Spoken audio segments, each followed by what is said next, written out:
வணக்கம். முருகப்பெருமானினருளால் இன்று நாம் காணவிருப்பது திருப்புகழின் 55வது பாடல்.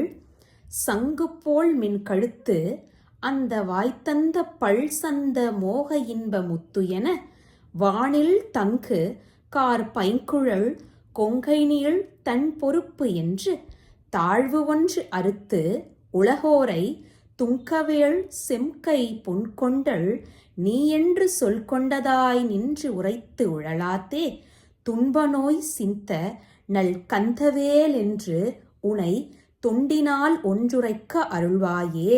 இந்த விளைமாதர்களை புகழ்ந்து பேசி உவமை பேசி அவர்கள் பின்பு திரியாமல், பகவானே உங்களுக்கு தொண்டு செய்யும் வாக்கியத்தை எனக்கு நீங்கள் தந்தருள்க என்று வேண்டுகிறார் நம் அருணகிரியார்.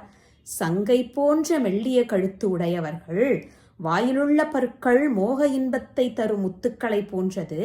அவர்களுடைய அந்த கருங்கூந்தல் ஆகாயத்தில் தங்கியுள்ள கார்மேக கருங்குழல் போன்றது. அவர்களுடைய மார்பகங்கள் நீண்ட குளிர்ந்த மலைக்கு ஒப்பானது என்று இப்படியெல்லாம் விளைமாதர்களை வெக்கம் என்பதையே விட்டு அப்படியே அவர்களை புகழ்ந்து பேசி திரியாமல், அது மட்டுமில்லாமல் இவர்கள் எப்படிப்பட்டவர்கள், உலகின் பொருள் உள்ளவர்களிடம் போய் சிறந்த வேந்தன் நீ என்றும் அழகிய மேகத்தை ஒப்பானவன் நீ என்றுமெல்லாம் கூறி இவர்களோடு அப்படியே இவர்கள் கூறும் அந்த மாயலீல வார்த்தைகளில் நானும் மயங்கி விழாமல் தாவி போய் திரியாமல் எனது துன்ப நோய் ஒழிய நல்ல கந்தவேளே என்று உன்னை தொண்டு செய்யும் வழியில் நின்று பொருந்தி துதி ஒன்றை கூற அருள்வாயாக என்று வேண்டுகிறார் நம் அருணகிரியார். அடுத்ததாக நம் பகவானுடைய சிறப்பம்சங்களை நம் கண்முன்னாடி காட்சிப்படுத்துகிறார்.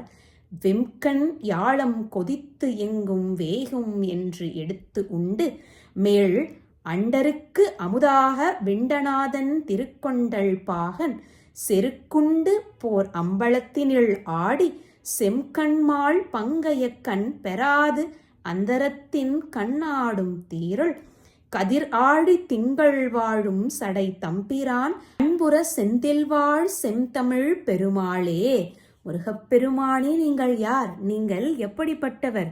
கொடிய கண்களை உடைய வாசுகி என்ற பாம்பு மனம் கொதித்து விஷத்தை உமிழ அது எங்கும் அப்படியே வேகமாக பரவ செய்யும் என்று கருதி அந்த விஷத்தை எடுத்து அருந்தி பின்னும் தேவர்களுக்கு ஆகும்படி அமுதத்தை வெளிவர செய்தவன் அழகிய மேகவண்ணனாகிய திருமாலை தனது பாகத்தில் கொண்டவன், ஆனந்தம் கொண்டு சிதம்பரத்தில் கூத்தாடுபவன், சிவந்த கண்களையுடைய திருமால் தனது தாமரை கண்ணால் காணக்கூடாத வகையில் வெட்ட வெளியில் ஆடும் வல்லமை பெற்றவன், ஒளி பொருந்திய கடலில் பிறந்த சந்திரன் பொருந்தி வாழ்கின்ற சடையை உடைய தலைவனாகிய நம் சிவபெருமான். இத்தகைய பெருமையை கொண்ட நம் சிவபெருமானே, பேரன்பு கொள்ளும்படியாக திருச்செந்தூரில் வாழ்கின்ற செந்தமிழ் பெருமாளே, எங்கள் முருகப்பெருமானே